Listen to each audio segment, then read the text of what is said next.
नमस्कार।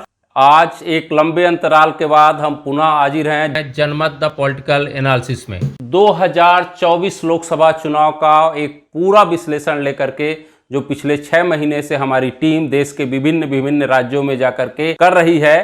तो इसीलिए हमने ये अपना आज का जो एक तरह से स्लोगन बनाया है वो है 2024 में भाजपा का इरादा 200 से कम या 450 से ज्यादा। हमें इस पूरे सर्वेक्षण के दौरान, इस पूरे रिसर्च के दौरान हम बताने की कोशिश करेंगे कि लोकसभा इलेक्शन 2024 में इस बार किसका पलड़ा भारी रहेगा, या अभी जो भाजपा की रणनीति चल रही है या उसके विपक्षी जो पार्टियां अलग अलग मिलकर के एक तरह से हम कहें कि कई सारे शिकारी क्या एक बड़े शेर का शिकार कर पाएंगे जो अभी पूरी सत्तासीन है। ये सब हम ये आज इस विश्लेषण में बताएंगे। लेकिन अभी जो वस्तु स्थिति मुझे देश के विभिन्न कोनों से मिली है, चाहे वो नॉर्थ, साउथ, ईस्ट, वेस्ट किसी भी राज्य की रही हो, उसको देखते हुए बताएं।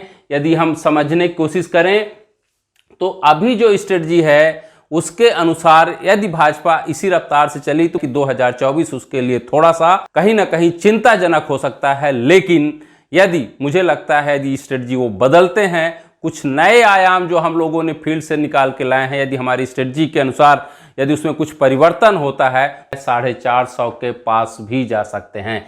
तो यदि आप हमारे पूरे विश्लेषण में देखिए तो हमने यहाँ पे देखिए कि 4-5 भागों में बांटा है। राज्य वाइज स्टेट्स, टोटल सीट कितनी रही हैं, टोटल सीट कितनी है पूरे राज्य में, फिर बीजेपी 2019 में उनका कितना रिजल्ट रहा, क्या रिजल्ट रहा, कितनी सीटें पाई हैं, 2024 में वो कितने कम तक जा सकते हैं, कितनी सीटें जीत सकते हैं, नहीं जीत सकते, लोएस्ट यदि हम प्रिडिक्शन करें तो कितनी सीट तक ले सकते हैं। जबकि 2024 में यदि हाईएस्ट प्रोजेक्शन की हम बात करें तो 2024 में कितनी सीटें यदि सही ढंग से काम किया, आज से कई दिन से स्ट्रेटजी बना करके कुछ नए एकदम से फार्मूले लगा करके कुछ नए जोश के साथ यदि आगे बढ़ती है, पूरे टारगेट कर करके एक लोकसभा, तो हाईएस्ट कितना मार्जिन ले सकते हैं और 450 का जो लक्ष्य है वो कैसे पार कर सकते हैं। आज ये सब हम बताने की कोशिश करेंगे अपने इस विश्लेषण में।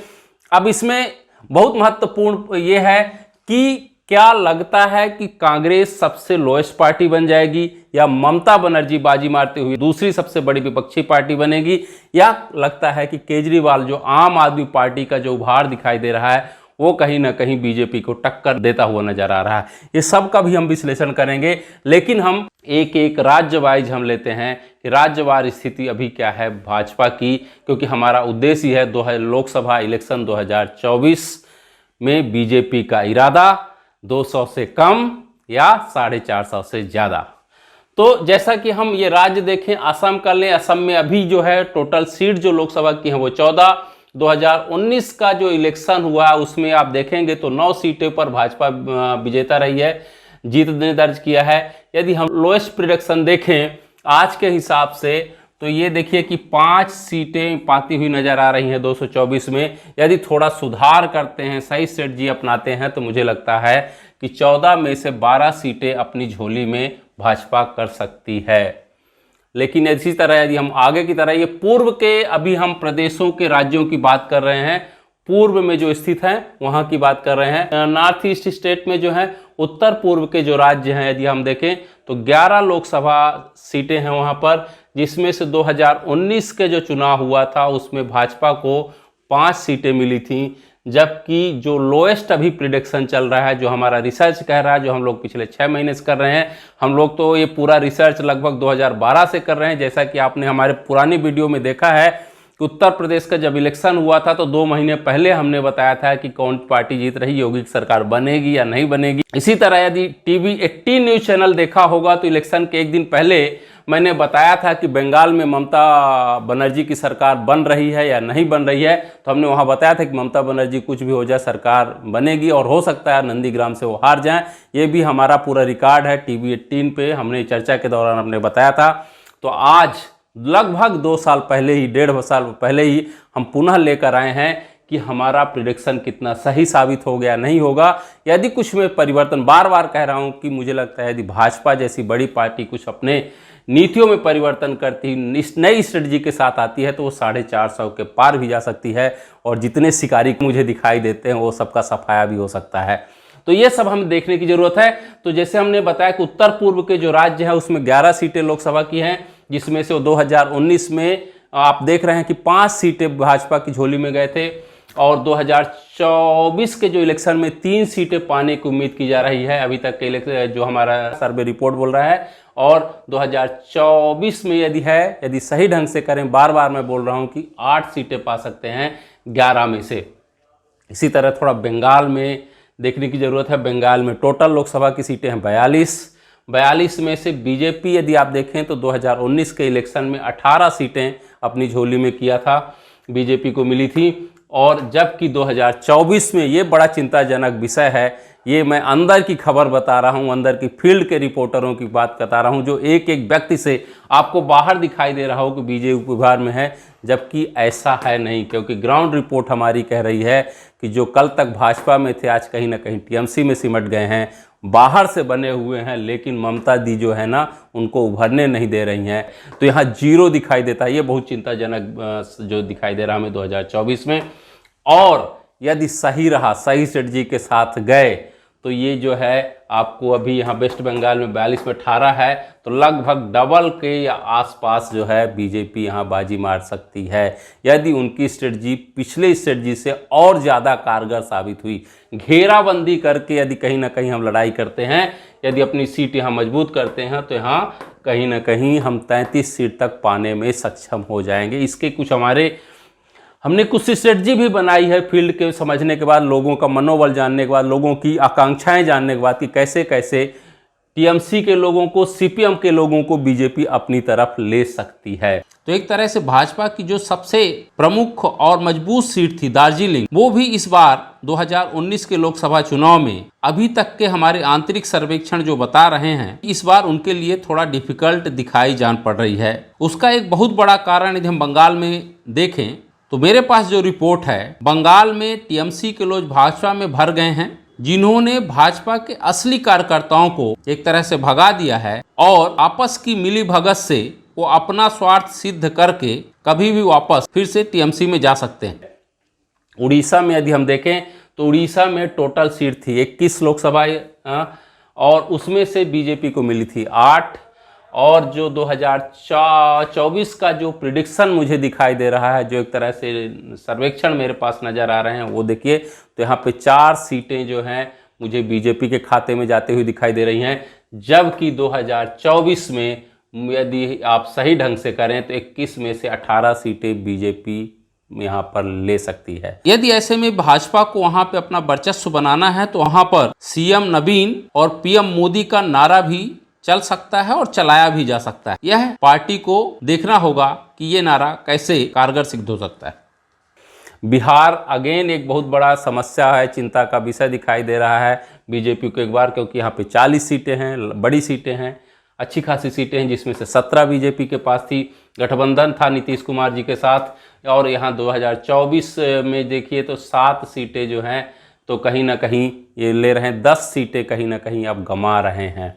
तो ये बड़ा चिंता का जनक है बीजेपी में, क्योंकि जिस तरह से आरजेडी और जेडीयू एक हुए हैं ये, और जिस तरह से सेकंड आरजेडी जिस तरह से विधानसभा के चुनाव में प्रदर्शन की है और उसके जाकर जनता दल भी मिल गया है, तो आप देखिए यहाँ आपके लिए 10 सीटों का खतरा हो सकता है। तो 2019 में एनडीए गठबंधन भाजपा के दम पर ही जीता था, इसीलिए नीतीश तो गए। अब चिराग के लिए सीट छोड़ना मुझे लगता है उचित नहीं होगा, लेकिन ऐसे नेताओं को भाजपा में लाने से पार्टी का हित ही होगा।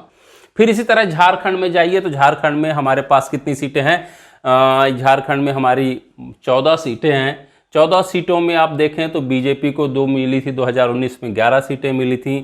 2024 में जो हमारा प्रिडिक्शन दिखाई दे रहा है वो 6 सीटें हैं यहाँ पे दिखाई दे रहा है। यदि हमने सही हाईएस्ट प्रिडिक्शन की बात करें, यदि सही ढंग से अगेन रणनीति बनाकर यहाँ लड़ते हैं, तो झारखंड में 14 में से हम 13 सीटें जीत सकते हैं। तो पूर्व के यदि हम पूरे राज्यों को देखें तो पूर्व में टोटल सीटें 142, जिसमें से 68 अभी हमारे पास हैं। 68 सीटें बीजेपी जीत चुकी थी 2019 के चुनाव में, जबकि 2024 में जो अभी प्रिडिक्शन लोएस्ट जो हमें पता चल रहा है 25 के आसपास रहेगा। यदि हाईएस्ट प्रिडिक्शन की हम बात करें तो 121 के आसपास तक जा सकता है। हम पश्चिम की ओर चलें तो पश्चिम में देखिए गुजरात जो है 26 सीटें हैं लोकसभा की, वहाँ पे 26 में से बीजेपी 26 की 26 2019 के इलेक्शन में अपनी झोली में किया था। ये बहुत एकदम से अच्छी खबर थी बीजेपी के लिए। लेकिन 2024 का जो लोएस्ट प्रेडिक्शन बता रहा, 5 सीटें कहीं ना कहीं यहाँ लूज करती हुई दिखाई दे रही है, 21 सीटें तक सिमट सकती हैं। और अगेन यदि ठीक से काम किया, थोड़ा स्ट्रेटजी फिर से बनाई, यदि आपकी जनता को आपने मन मोह लिया, जिस तरह से रेवड़ियाँ बांटी जा रही हैं आप देख ही रहे हैं, तो 26 सीटें पुनः आप रिटेन कर सकते हैं। ये थोड़ा सा हमें फिर गुजरात में काम करने की ज़रूरत है। इसी तरह अब हम राजस्थान की ओर बढ़ें तो वैसे हमेशा से राजस्थान का ये रहा है कि एक बार बीजेपी एक बार कांग्रेस, लेकिन जैसे अभी आपके लिए प्लस पॉइंट यहाँ पे क्या है कि अभी कांग्रेस की सरकार है, 25 लोकसभा सीट है, जिसमें से 2024 में एक सीट छोड़ करके 24 सीटें आपकी झोली में गई थी। हनुमान बेनीवाल के नहीं रहने से भाजपा को यहाँ 5 सीटों का नुकसान दिखाई दे रहा है, और यदि आप काम कर लेते हैं तो 25 से 25 सीटें आपकी पुनः आ सकती हैं राजस्थान के भीतर। पंजाब में देखें तो पंजाब में 13 लोकसभा की सीटें हैं, जिसमें से सिर्फ 2 सीटें जो है बीजेपी के खाते में गई थी, भाजपा के खाते में गई थी। 2024 के इलेक्शन में जो है 0 सीटें दिखाई दे रही हैं। और जो यदि हाईएस्ट बात करें तो पंजाब में, क्योंकि आम आदमी पार्टी वहाँ डेंट मार चुकी है और उनकी सरकार भी बन चुकी है, वो पक्का कोई ना कोई सीट लेंगे। तो 13 में यदि आपने कुछ ठीक ढंग से काम किया तो 8 सीटें आप यहाँ अपने दम पर जीत सकते हैं। क्योंकि अकाली दल जिस तरह से कांग्रेस का जो हाल है, वो सत्ता की सीन पार्टी है, वो आम आदमी पार्टी है, और प्रमुख विपक्षी पार्टी के रूप में बीजेपी को ही माना जा सकता है। तो यहाँ 8 सीटें आप ले सकते हैं। इसी तरह हरियाणा में देखें, हरियाणा में 10 लोकसभा सीटें हैं, 10 की 10 आपके पास हैं। यदि 2024 का इलेक्शन का लोएस्ट हम प्रिडिक्शन करें आज के समय पे तो 5 दिखाई दे रहा है। यदि स्ट्रेटजी ठीक से बन गई और आपने सही काम किया, मुझे लगता है यदि सरकार से वहाँ बहुत लोग अभी जो नाराज़ दिखाई दे रहे हैं, नाखुश दिखाई दे रहे हैं, यदि वहाँ थोड़ा बहुत कुछ परिवर्तन होता है, सरकार में फेरबदल होता है, तो मुझे लगता है 10 की 10 सीटें आप रिटेन कर सकते हैं। क्योंकि इसे जाट लैंड का यहाँ पे इस स्टेट में बहुत बड़ा प्रभाव है। वहीं हुड्डा का जलवा जो मेरे पास सर्वेक्षण आ रहे हैं बढ़ता हुआ दिखाई दे रहा है। एक तरह से कहें तो हुड्डा का ग्राफ वर्तमान सरकार के मुकाबले बढ़ता हुआ लग रहा है। इसी तरह दिल्ली देखें, दिल्ली की 7 सीटें, 7 की 7 सीट 2019 भाजपा के पास थी। और जो दिखाई दे रहा है 2024 का जो लोएस्ट प्रेडिक्शन हमारे पास अभी आ रहा है, सर्वे आ रहा है, उसमें देखिए 2 सीटें आ रही भाजपा के हाथ में दिखाई दे रही है। और यदि सही ढंग से काम किया, आज से जैसे जिस तरह से लगातार संघर्ष कर रही है आम आदमी पार्टी, यदि सही ढंग से बात अपने जनता तक पहुंचाने में सक्षम रही तो 7 की 7 सीटें, क्योंकि ये राज्य का चुनाव नहीं, ये सबसे महत्वपूर्ण है कि ये राज्य का चुनाव नहीं है, स्टेट का इलेक्शन नहीं है, लोकसभा सेंट्रल का इलेक्शन होता है। तो जनता भी मन बनाती है कि केंद्र में कम से कम एक ही पार्टी को जब बहुमत दिया जाए तो पूरी बहुमत से दिया जाए, तो वो कहीं ना कहीं उनके मन में रहता है। इसलिए यहाँ पर फिर से यदि गठबंधन की सरकार बनती है तो वो किसी न किसी सरकार के लिए हमेशा नुकसानदायक होता है, जनता के लिए भी नुकसान देता है और देश के लिए भी नुकसानदेह होता है। ये पब्लिक आज के समय में जानती है। इसीलिए जब वो जिताने की कोशिश करती है तो एक सरकार को जिताने की कोशिश करती है। तो ये चीज़ हमें देखने की ज़रूरत है कि 7 को 7 हमें कैसे रिटेन किया जाए। यदि महाराष्ट्र की हम बात करें तो महाराष्ट्र में 48 लोकसभा की सीटें थी, जिसमें से बीजेपी ने 23 पर चुनाव जीत दर्ज की थी। और 2024 का लोएस्ट प्रेडिक्शन है वो 13 तक जा सकता है। यदि आपने सही किया तो यहाँ पे 48 की जो सीटें हैं 48 की 48 आ सकती है, क्योंकि शिवसेना में जिस तरह से डेंट आज लगा है और लोग हतोत्साहित हुए हैं, शिवसेना के ही लोग ही, दूसरे शिवसेना के ही लोग ही, शिंदे साहब जिस तरह महाराष्ट्र में अपनी सरकार बीजेपी के साथ बनाए हैं, तो मुझे लगता है कि असली और नकली का एक तरह से कहीं ना कहीं, क्योंकि बाला साहब का अब जादू उद्धव ठाकरे चला नहीं पा रहे हैं। बाला साहब बाहर बैठकर से सत्ता चला रहे थे, वो जो कुर्सी की लालच में अपनी कहीं ना कहीं इमेज डैमेज किया है वो शिवसेना को यहाँ भुगतना पड़ेगा, क्योंकि ये जो है उसका असर यहाँ पे दिखाई देगा महाराष्ट्र में। फिर इसी तरह यदि हम देखें गोवा एंड अन्य टेरिटोरीज की बात करें तो यहाँ पे देखें टोटल सीटें थी 8 में बीजेपी के खाते में 3, और जिसमें अभी 2024 लोएस्ट यदि हम देखें, जो यदि कुछ हो सकता है, बड़ा फेरबदल होगा तो 0 पे जा सकती है। और यदि अच्छे से कुछ काम कर लिया और आपकी रणनीति सही रही जैसा कि आप हमेशा बीजेपी के बारे में कहा जाता है कि BJP is the only party which is playing with strategy, जो हमेशा 5 साल 4 साल जब से इलेक्शन जीतने के बाद हमेशा लगातार अपनी स्ट्रेटजी के लिए काम करती है, चाहे छोटे से छोटा चुनाव हो या बड़ा से बड़ा चुनाव हो। वो जो रणनीति होती है बीजेपी की, वो लोकसभा की जैसी होती है। यदि यही रणनीति बढ़ती रही और लोगों की उम्मीदों पे खरा उतरते रहे आप, लोगों की मनसा जो है तो आप खरा उतरते रहे, तो यहाँ पे भी गोवा और अन्य यूनियन टेरिटरी में 6 सीटें आपकी पुनः आ सकती हैं, जिसमें 8 में से 6 सीटें मिल सकती हैं। यदि हम पश्चिम की बात करें तो टोटल सीटें हैं पश्चिम के 6 राज्यों में 137 में जो बीजेपी को पिछले लोकसभा चुनाव 2019 में मिली थी 93 में जो लोएस्ट प्रोजेक्शन जा रहा है, अभी क्या रिसर्च जो हमारा बता रहा है 60 जा रहा है, और अधिकतम आप 137 में 128 ले सकते हैं। यहाँ पे जो दिखाई दे रहा है, जो भाजपा के पक्ष में जो एक तरह से दिखाई दे रहा है हमें। इसी तरह अब हम उत्तर की बात करें तो उत्तर में देखिए तो हमारे पास इसका डाटा हम जो है अपने डिस्क्रिप्शन बॉक्स में अपने चैनल में डाल देंगे, तो आप वहाँ से भी ले सकते हैं। पूरी एक इसके एक्सेल सीट और पीपीटी बनाकर हम डाल देंगे, ये चाहे तो आप आपके रिकॉर्ड के लिए ले सकते हैं, क्योंकि कल को कहते हैं सनद रहे। आज हम 2022 में आपसे बात कर रहे हैं, 2024 के लिए आपका सनद रहे कि आपसे 1.5 साल पहले जो मैंने बोला था उसके आसपास हमारा सर्वे जा रहा है या नहीं जा रहा है, ये देखने की कोशिश करें। क्योंकि हम लोग कोई चैनल नहीं है, हम कोई बड़े स्टडीजेशन नहीं है, छोटे छोटे बच्चों के साथ हमें अपना काम करते हैं, एक तरह से इंडिविजुअल रिसर्च कहें तो कुछ लोगों की हमारी टीम है, उसके आधार पर हम लोग काम करते हैं और उसी के आधार पर हम पूरा रिसर्च निकालते हैं। लोगों से मिलना और उनसे संपर्क करना हमारा मेन जो फोकस रहता है। उसी के आधार पर हम जो सैंपल सर्वे करते हैं अलग अलग राज्यों में, उसके आधार पर पूरी स्ट्रेटजी हमारी निकाली गई है। मुख्य मुद्दे क्या हैं वहाँ का, बेसिकली हमारा उद्देश्य जनमत का ये है कि प्राइमरी इलेक्शन जैसे अमेरिका का होता है, कि अमेरिका में क्या होता है कि इलेक्शन बिफोर इलेक्शन, उस तरह का हम एक स्ट्रेटजी बना करके इलेक्शन बिफोर इलेक्शन के जैसा कि कौन सा पार्टी सबसे अच्छी आपके लिए हो सकती है, कौन सा कैंडिडेट आपके लिए सबसे अच्छा होगा और क्या परिवर्तन आप चाहते हैं, इस तरह के कुछ सवाल हमारे होते हैं जिसके आधार पर हम लोग पूरा सर्वे करते हैं।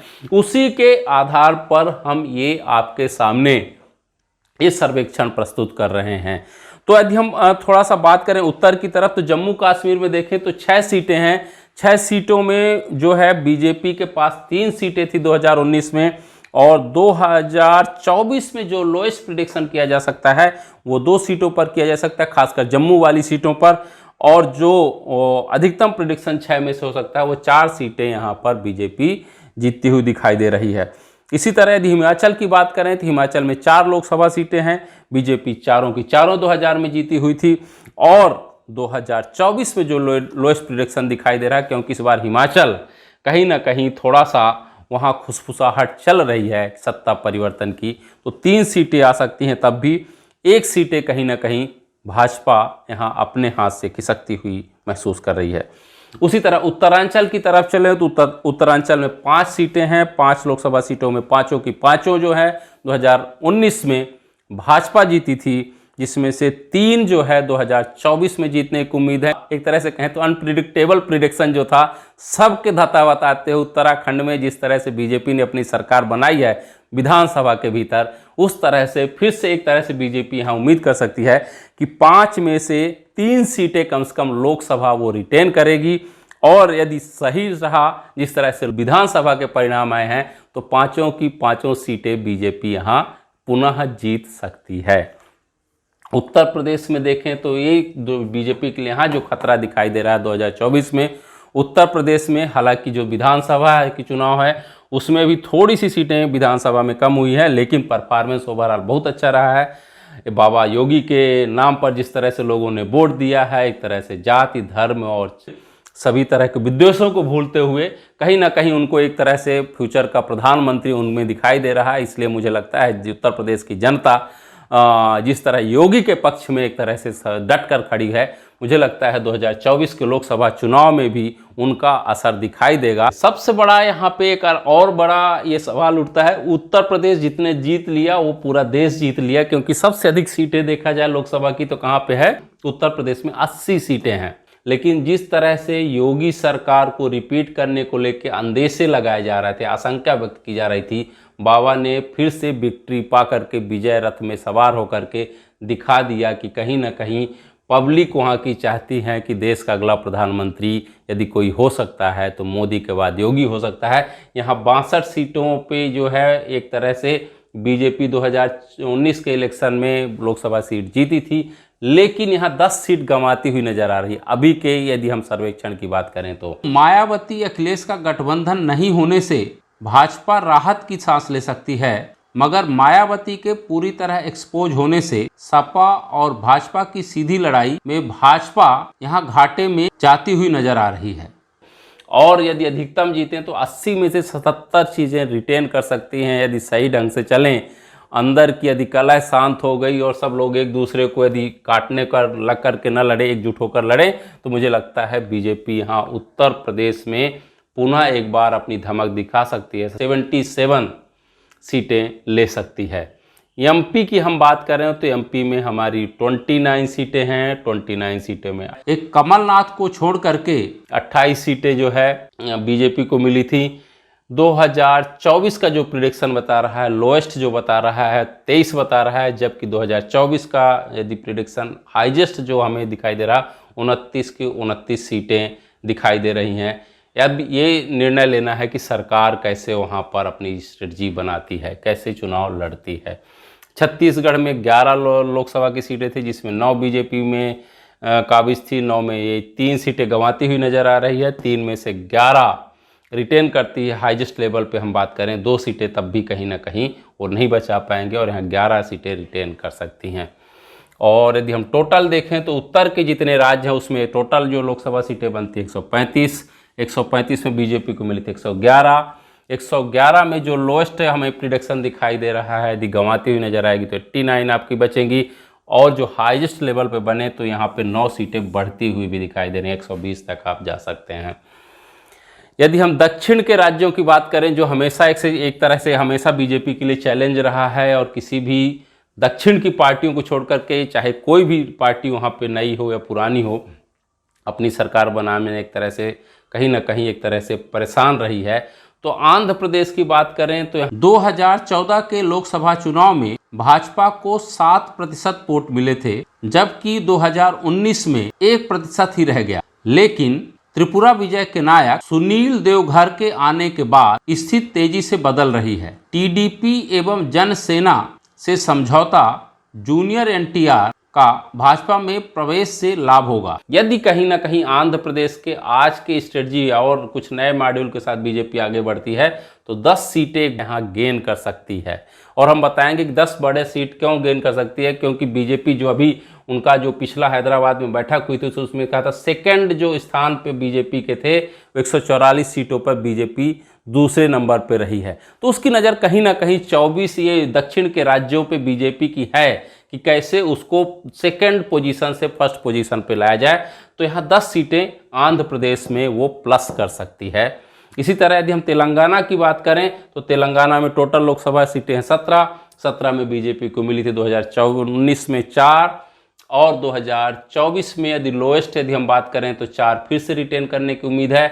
और अधिकतम यदि सही ढंग से चलता रहा, जिस तरह से वहाँ पे थोड़ा एग्रेसिव हो रही है बीजेपी, एक्टिव हो रही है और अपने स्थान बनाने की फाइट कर रही है, तो 13 सीटें ले सकती हैं 17 में से। क्योंकि अभी जो तेलंगाना में के चंद्रशेखर राव की सरकार है वो भी पूरी जोर लगाए हुए है कि कैसे अधिक से अधिक सीट वो लोकसभा में पा सके और अपने लोगों को संसद में भेज सके। तमिलनाडु की बात करें तो तमिलनाडु में 29 सीटें हैं लोकसभा की, जिसमें से बीजेपी को 0 मिली थी। स्टालिन सत्ता पे हैं, यहाँ पे 2024 में भी 0 दिखाई दे रहा है। लेकिन जो अभी गेन दिखाई दे रहा है वहाँ 15 सीटों का दिखाई दे रहा है, क्योंकि यहाँ खुला मैदान है। मैं दक्षिण के राज्यों की जब हम बात कर रहे हैं तो बीजेपी के लिए सब प्लस पॉइंट है। बीजेपी यदि इन्हीं राज्यों पे थोड़ा फोकस करके अच्छे से लड़ती है तो जो हाँ लूज कर रही है यहाँ दक्षिण से वो कहीं ना कहीं अपने को प्लस कर सकती है और वो अपना कहीं ना कहीं रिटेन कर सकती है 2024 के लोकसभा में भी और संसद में पुनः जा सकती है। तो अन्नामलाई के नेतृत्व में भाजपा विकल्प के रूप में उभर रही है। हिंदू मंदिर स्वामित्व बिल से भाजपा को लाभ मिला है। यदि रजनीकांत भाजपा ज्वाइन किए तो एक बड़ा अंतर आता हुआ जान पड़ रहा है।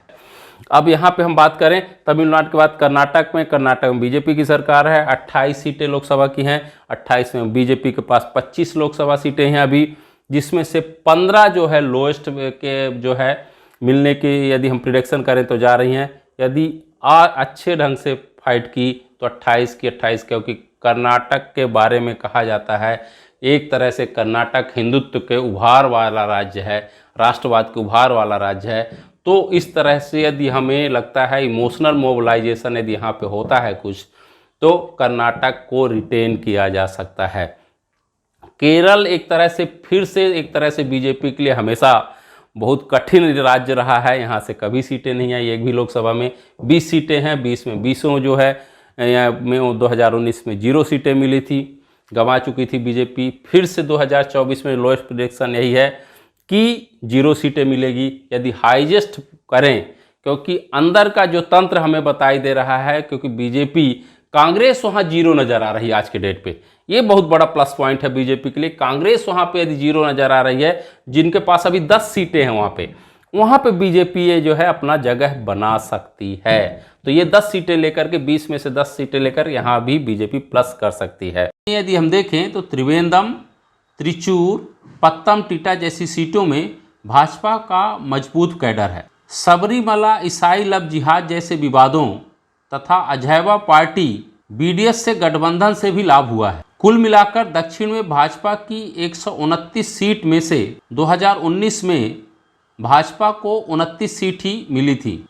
यदि हम देखें तो 450 का जादुई आंकड़ा यदि भाजपा को पाना है तो सबसे पहले उसको यह करना होगा कि अपनी 303 सीटें जो 2019 में उसने जीती थी उसको तो बरकरार रखना ही होगा। साथ ही साथ दूसरे स्थान की जो 144 सीटें थी उनमें से कम 100 जीतना होगा। वहीं जो उसके सहयोगी दल थे जैसे जदयू, शिवसेना, अपना दल, अकाली दल, उनके लिए जो मजबूत सीटें 50 छोड़ी गई थी उस पर भी काम करने की ज़रूरत है, क्योंकि मुझे लगता है एनडीए एक तरह से अब ख़त्म हो गया है। अब ये देखना होगा कि ये कहाँ कहाँ जीत सकते हैं, कैसे ये जो 50 सीटें एनडीए गठबंधन को मिली थी उसमें मेहनत करके कैसे अपने पक्ष में कन्वर्ट किया जा सकता है। तो 50 सीटें यदि भाजपा और निकाल लेती है तो वह जादुई आंकड़ा 450 के पार वाला वो आराम से पा सकती है। कुल मिलाकर कहें तो हमारे पास हारने जीतने वाली सीटों का एक स्पष्ट विवरण है, जिसको मैं अपने अगले वीडियो में बताऊंगा कि कौन सी सीटें आसानी से भाजपा के पक्ष में जा सकती है और कहां उनको संघर्ष करना पड़ सकता है। लेकिन ऐसा होता नहीं है इलेक्शन में, कितना भी प्रिडिक्शन कर लें, पब्लिक है सब जानती है, जब वोट अंत तक पता नहीं चलता कि किसको वोट देंगे, क्योंकि एक ही घर में अभी का जो चल रहा है सोशल मीडिया का युग चल रहा है। मैं बार बार कहता हूं जो इलेक्शन में हम लोग सर्वे भी करते हैं उसमें सोशल मीडिया की बहुत बड़ी भूमिका है, क्योंकि 60% लोगों की जो आयु है 35 वर्ष के आसपास है और सोशल मीडिया का प्रयोग करती है। वो बहुत ज़्यादा कहीं ना कहीं 70-20% सोशल मीडिया में चलने वाले वीडियोस और न्यूज़ों से प्रभावित होती है। तो ये जानने की ज़रूरत है कि आज सोशल मीडिया एक बहुत बड़ा जो है गेम चेंजर है किसी को इलेक्शन जिताने का या हराने का। अब यहाँ पे 450 के आने के लिए 144 की ज़रूरत पड़ेगी। अब घाटा कहाँ हो, 200 से नीचे कहाँ जा सकती है, कैसे जा सकती है, ये मैं बताने की कोशिश करूंगा। सबसे पहले देखिए बंगाल में जो है ये 18 सीटें जो आपकी प्लस थी बंगाल में, आज के पोजीशन में यदि हम देखें, अंदर खाने की मैं बात बता रहा हूँ, अंदर खाने की बात बता रहा हूँ, क्योंकि मेरी जो टीम है, मेरे कुछ सदस्य हैं बंगाल के हैं और जिन्होंने ग्राउंड जीरो से रिपोर्टिंग करके लाए हैं, और वहाँ का जो परसेप्शन है वो जो दिखाई देते हैं कि आपके लोग हैं, दरअसल आपके लोग नहीं हैं। भले आप वहाँ जाइए और आपकी पार्टी का जयकारा लगाएं, लेकिन वो कहीं ना कहीं पैसा आपसे ले भी टीएमसी के लिए काम कर रहे हैं, क्योंकि वो कहीं ना कहीं टीएमसी में आज चले गए हैं। तो 18 सीटें बंगाल आप पास कर रहे हैं।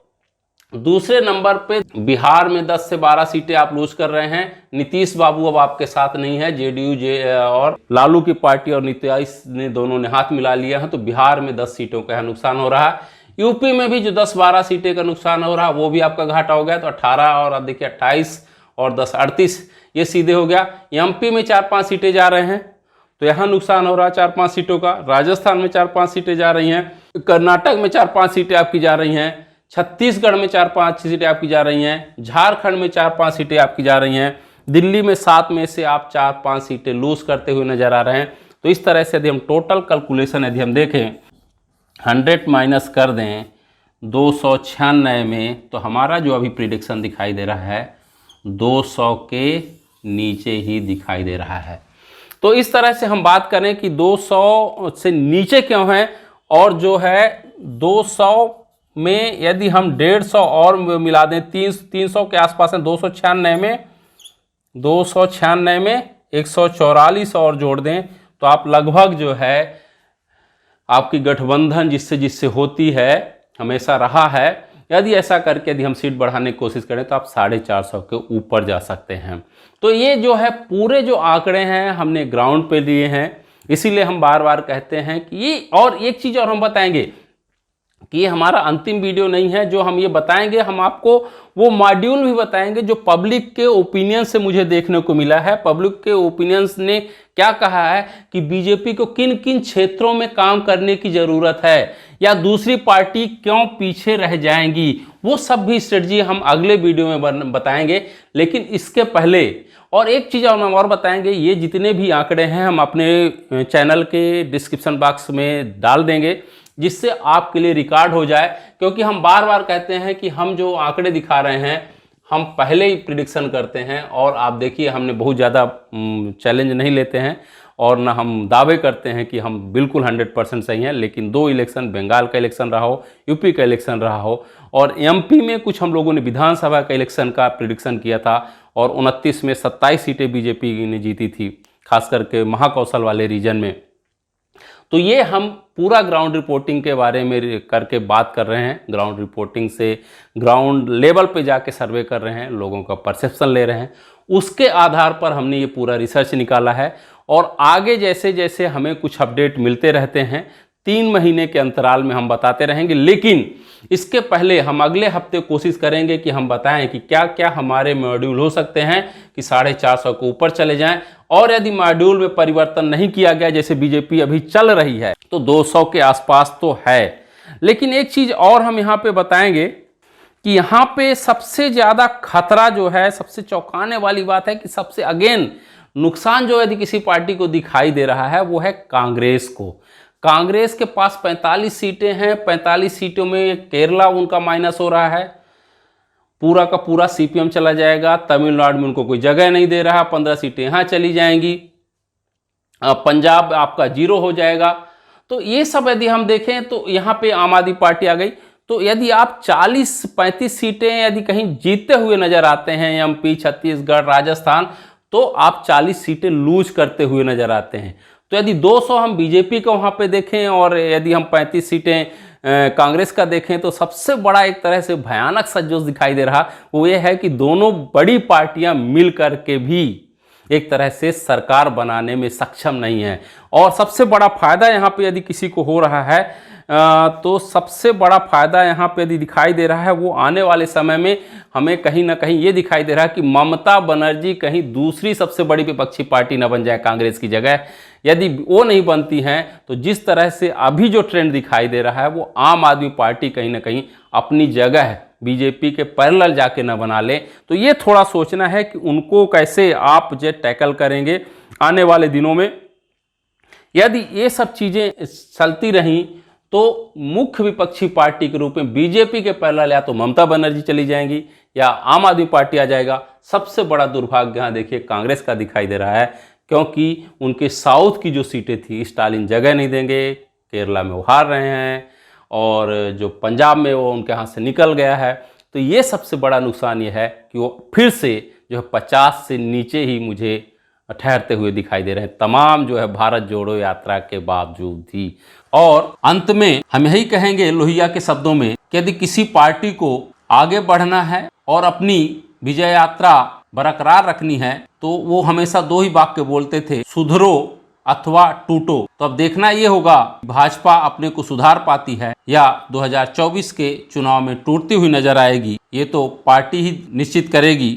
लेकिन अपनी बात खत्म करने के पहले हम ये जरूर कहना चाहेंगे कि हमारे पास एक एक सीट का स्पष्ट सर्वेक्षण है, जिनको हम अगली वीडियो में आपके सामने लेकर आते रहेंगे और समय समय पर बताते रहेंगे कौन सी सीट किसके लिए मजबूत हो सकती है और किसके लिए कठिन हो सकती है। ये सब हम बताएंगे अगली वीडियो में, तो देखते रहिए जनमत द पॉलिटिकल एनालिसिस, सिर्फ और सिर्फ मिशन एडमिशन यूट्यूब चैनल पर।